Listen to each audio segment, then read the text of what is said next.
Bom dia, governador. Obrigada por falar com a gente. Eu queria começar, bom, a gente vai falar sobre pandemia, né? Não tem outro assunto que a gente possa abordar nesse momento. Eu dei uma olhada aqui nos números da Bahia, os números têm sido cada dia mais alarmantes e a Bahia, nesse momento, está com mais de 80% das unidades de terapia intensiva ocupadas. Eu queria saber do senhor, governador, porque não são só números, né? São pessoas. Então, eu queria ouvir do senhor qual que é a avaliação do senhor nesse momento sobre essa situação. Olha, nós estamos vivendo o pior momento desde o início da pandemia. E olha que nós não estamos com o maior número de contaminados ativos de toda a pandemia. O maior momento, o maior pico foi no mês de julho do ano passado, onde nós tínhamos 30 mil casos ativos. E naquele momento, com 30 mil casos ativos, nós chegamos a ter, em ordem de grandeza, 800 pacientes na UTI.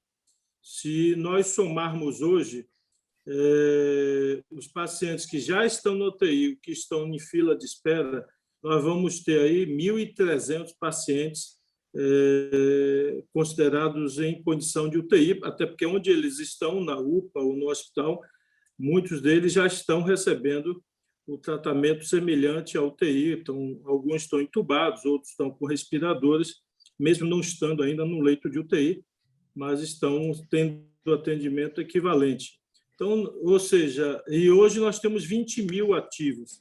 Se nós formos comparar, isso dá, simbolicamente, a gravidade dessa nova cepa. Com 30 mil ativos, nós tínhamos 800 pacientes em UTI. Com 20 mil ativos hoje, ou seja, 10 mil a menos, nós temos quase 600 pacientes a mais em leitos de UTI.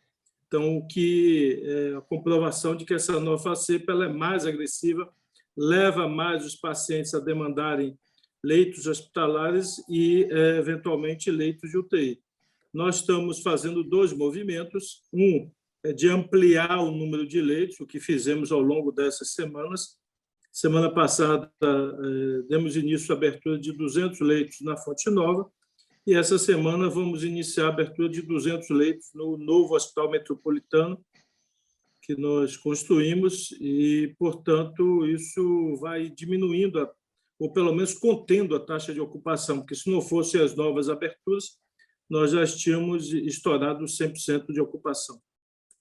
Governador, a gente tem visto que não só os hospitais públicos, mas os hospitais privados também estão chegando no limite, e o que a gente vê é que os hospitais e a capacidade de ampliação também está chegando num limite dessa ampliação, né? Porque existe um limite de profissionais capacitados, existe uma quantidade de aparelhos, existem aparelhos específicos para as UTIs, que são necessários para as UTIs, e tem o tempo, né? As pessoas também não podem esperar pelos leitos.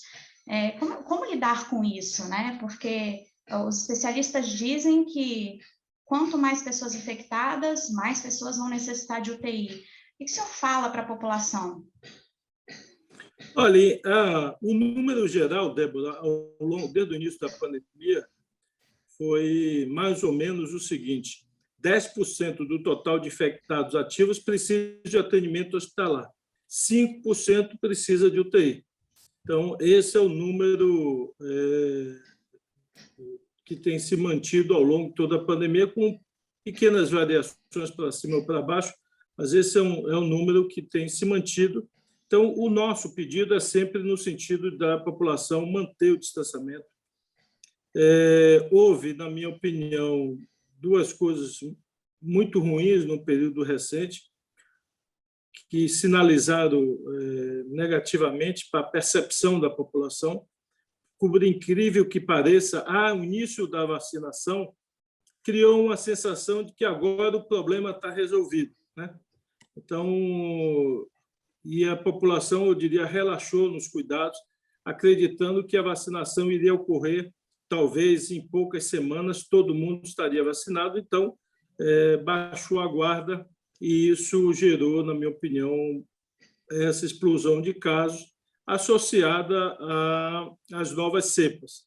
E é evidente um problema crônico que está desde o início da pandemia, que é o comportamento negacionista, eu diria até irresponsável das autoridades federais, que insistem em negar a doença, em negar a vacina e negar os cuidados de proteção necessários, como o uso de máscara, quando o próprio presidente da República não usa máscara só quando ele vai no exterior, porque aí ele é obrigado a passar o constrangimento de ter que usar máscara ou de ser chamado a atenção, ele e o embaixador chamar a atenção para usar máscara. Então, infelizmente, isso, de alguma forma, contribuiu para o relaxamento da população e, pela gravidade da situação, a nossa percepção é que a população, né, ao longo desses 10 dias de medidas restritivas que nós adotamos, ela foi tomando conta, de novo, da situação e da gravidade da situação,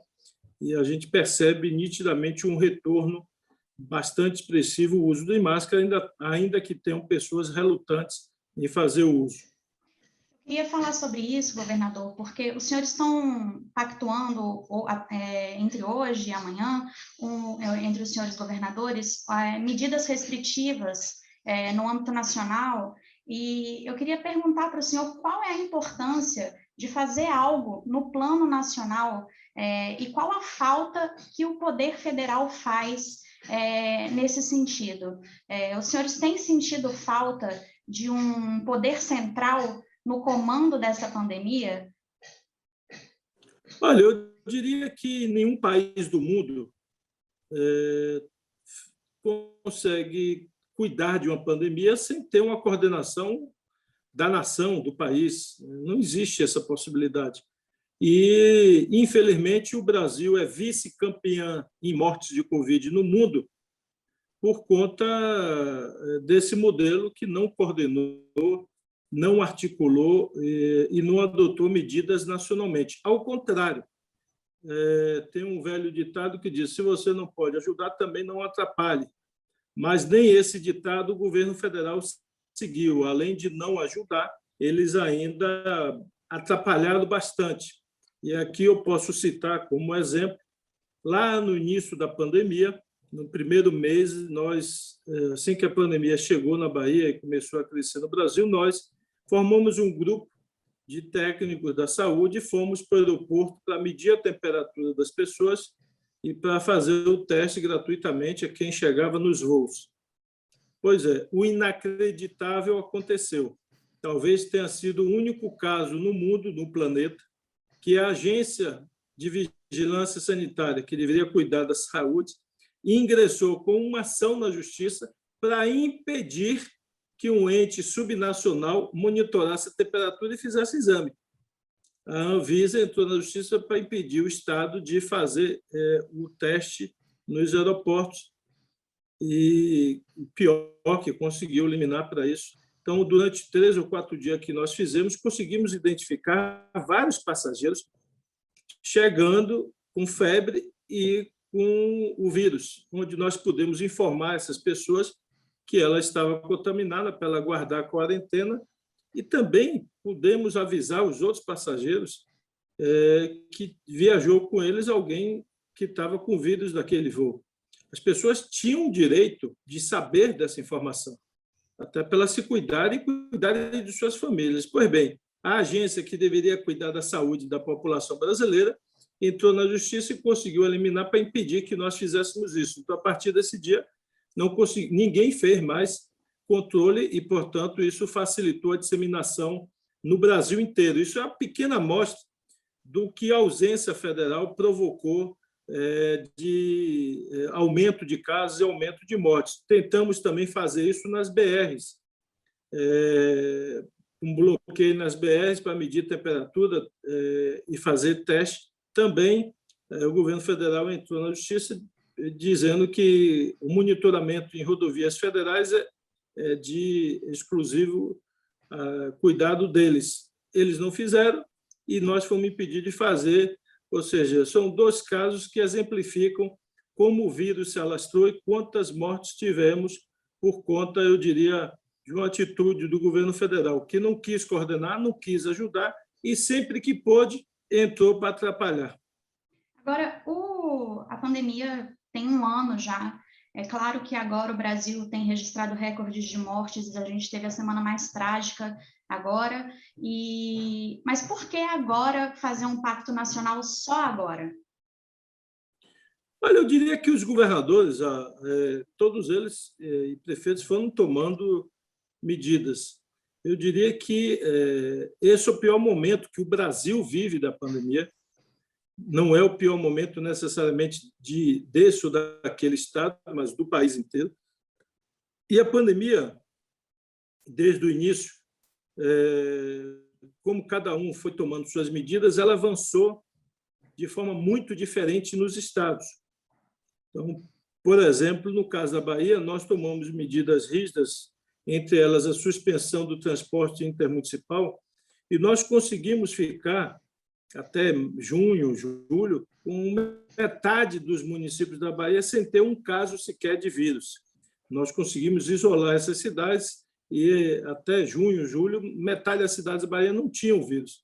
A última cidade da Bahia a ter o vírus foi no mês de outubro, já, quando a doença já tinha arrefecido no país inteiro. Então, eu acho que essa diferença entre os estados da situação, isso não possibilitou essa unificação das ações, porque quando um estava em crise, o outro estava com caso muito baixo e vice-versa. Então, isso não criou um ambiente que uma medida nacional pudesse ser adotada conjuntamente pelos governadores. Dessa vez, praticamente o país inteiro está à beira do colapso de saúde, inclusive o maior estado, e o estado que tem o maior número de médicos do Brasil, de profissionais de saúde, que é o estado de São Paulo, passa aí já de 80% de taxa de ocupação, o que mostra que a crise é aguda em todo o país. Agora, o pacto dos senhores, pelo que eu entendi, cada governador vai poder estabelecer as atividades essenciais, mas algumas coisas vão ser pactuadas nacionalmente. O senhor pode me explicar melhor do que se trata? Olha, eu estou acompanhando as reuniões do grupo, na verdade, o objetivo, porque como tem muitos posicionamentos contrários, primeiro do governo federal, segundo de setores econômicos, eu diria que o anúncio busca dar uma unidade ao povo brasileiro, sinalizar e dizer: a situação é grave em todo o país, o que leva a que nós possamos tomar medidas em todo o país. Isso necessariamente não dá para unificar cada medida, porque os estados estão em situação diferentes. Mesmo dentro de cada estado, a Bahia é do tamanho da França. Nós temos, desde o início da pandemia, tomado medidas regionais. Então, nesse momento aqui, nós temos 4 regiões com medida restritiva só de funcionamento do essencial, que é a região metropolitana de Salvador, a região de Juazeiro, de Senhor do Bonfim e de Jacobina. As outras regiões estão com toque de recolher, todas as outras, que é a não circulação de pessoas das 20 horas até as 5 da manhã e funcionamento do essencial no sábado e no domingo. Então, nós vamos dosando as medidas de acordo com a realidade de cada região.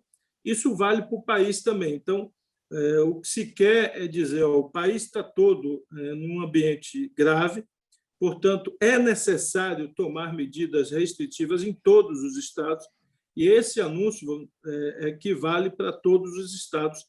Eu diria que, por exemplo, o toque de recolher tem sido adotado de forma unânime em todos os estados, porque é uma medida muito eficaz para conter a disseminação, porque no topo da cadeia da pirâmide de contaminação, com certeza está no topo aquele funcionamento de bares, restaurantes ou locais que geram aglomeração, boates, casas de shows, locais que permitem que jovens se aglomerem para beber, e sempre associado à bebida alcoólica.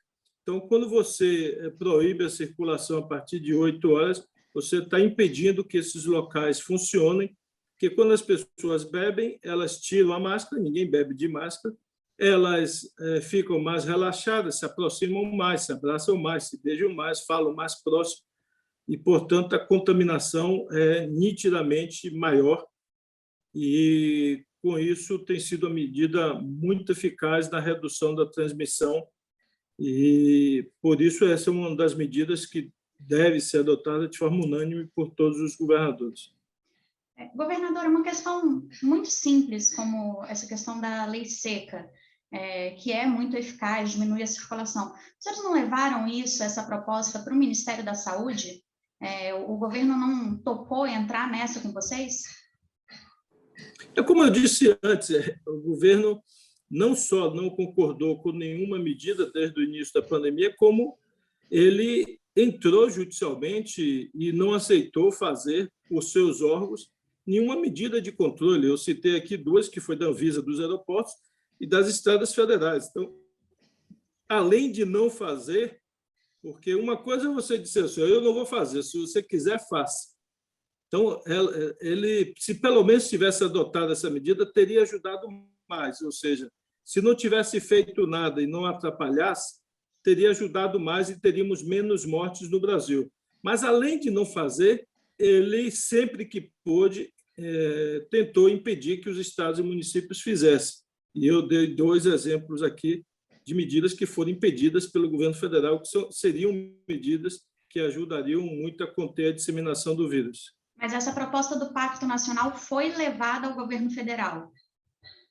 Sim, sim, através de um documento, inclusive, assinado pelos governadores, entregue ao próprio presidente da República e ao ministro. Então, foi uma carta dirigida ao governo federal propondo que medidas restritivas fossem adotadas de forma coordenada pelo Ministério da Saúde. Aliás, isso não é nada inovador. Isso foi feito em todos os países do mundo, fizeram coordenação do Plano Nacional de Contenção do Vírus. Quem liderou em todas as nações do mundo foi o presidente, o primeiro-ministro, ou seja, foi a autoridade máxima política de cada país, a depender do modelo de regime.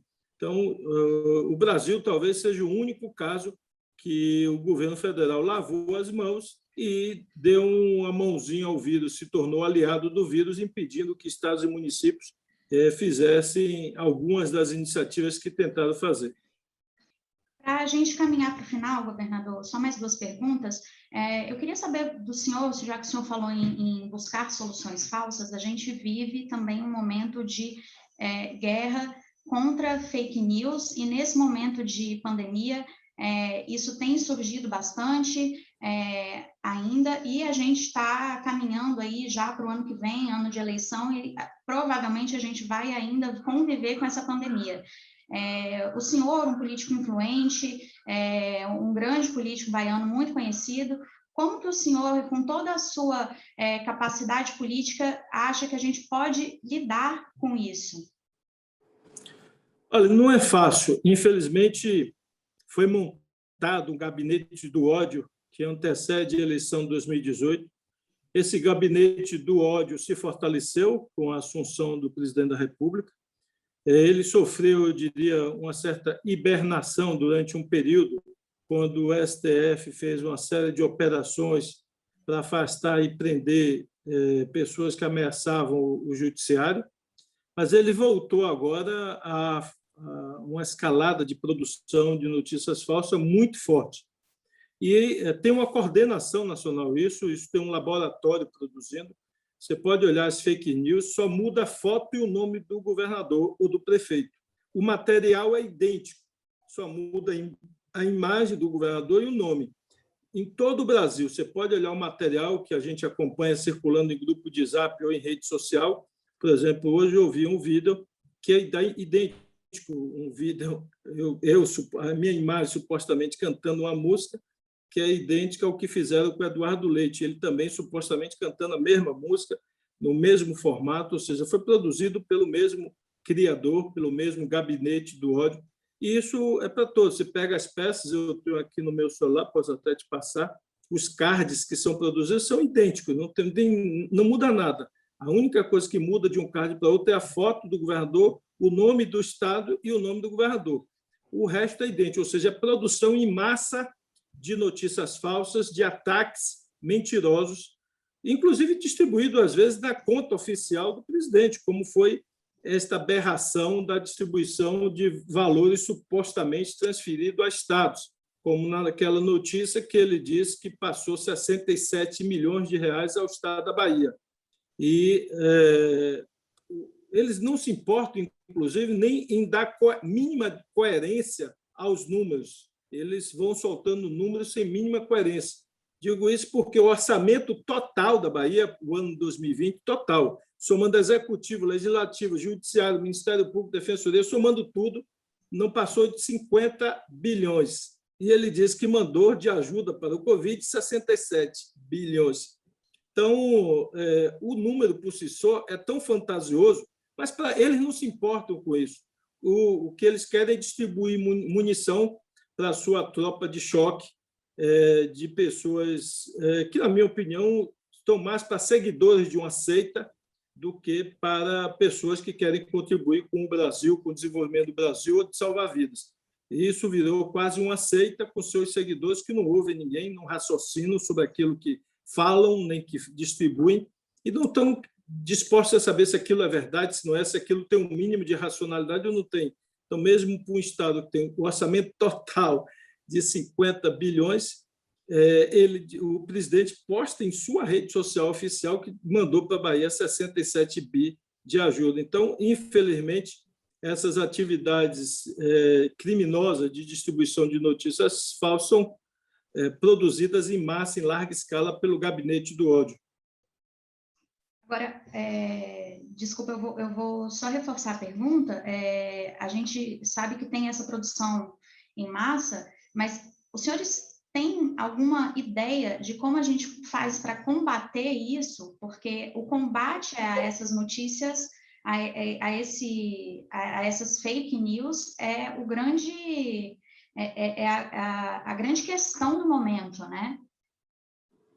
Olha, eu diria que aí precisaríamos de uma ação a nível do Ministério Público Federal, dos Ministérios Públicos estaduais, para investigar isso no atacado.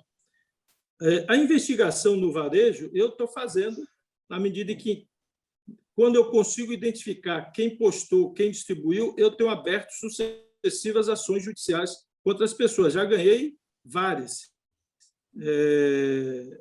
E vários já tiveram que se retratar em processos criminais e estamos também com processos indenizatórios. São todas, nós acionamos judicialmente. Na medida que chega ao meu conhecimento, que eu consigo identificar quem é a pessoa, eu aciono a justiça e em todas nós estamos ganhando, porque é um crime, calúnia, difamação, mentira, mas isso, na minha opinião, devia ser feito no atacado pelo Ministério Público Federal e Ministério Público Estadual, que juntos podiam formar uma força-tarefa para apurar e identificar quem são os grupos, quem são as pessoas, aonde está sendo distribuído. Isso tem um grande laboratório produzindo esse vídeo que eu me referi, que apareceu a minha imagem supostamente cantando junto, e outro vídeo que é idêntico ao de Eduardo Leite. Isso não foi produzido por amadores, isso faz parte dessa nova tecnologia que recentemente a imprensa divulgou, que monta o rosto da pessoa como se a pessoa tivesse dito aquilo, então, cantando uma música em inglês. Enfim, isso é feito por profissionais, por pessoas que estão sendo financiadas, remuneradas, então tem um financiamento ilegal, clandestino, criminoso dessas atividades e, ao meu ver, isso devia ser combatido no atacado por uma ação do Ministério Público Federal e, quem sabe, uma força-tarefa de Ministério Público estaduais para dar um basta nesse tipo de ação. Para encerrar agora, de verdade, eu queria só que o senhor, como uma liderança nacional, já que a gente não tem um líder nacional falando para essas pessoas, eu queria que o senhor mandasse um recado, o que o senhor tem a dizer para as famílias das 256 mil pessoas mortas pela Covid e para os demais brasileiros que não estão cumprindo as medidas restritivas, para as demais pessoas que estão trancadas em casa. O que o senhor teria a dizer para nós, brasileiros, nesse momento? Olha, o que eu teria a dizer é o seguinte: o Brasil sempre teve uma imagem muito positiva no exterior, sempre foi conhecido no mundo inteiro como um povo alegre, como um povo. Não é à toa que o Brasil sempre foi convidado para missões internacionais de paz, sempre foi um país que acreditou muito na ciência, e o Brasil tem enormes potencialidades, nós podemos muito, mas é preciso que a gente passe por esse momento difícil que o Brasil atravessa. O Brasil hoje, eu vi a fala dos Estados Unidos agora, esse final de semana, ontem, me parece, e o mundo inteiro considerando o Brasil uma grande ameaça à saúde mundial.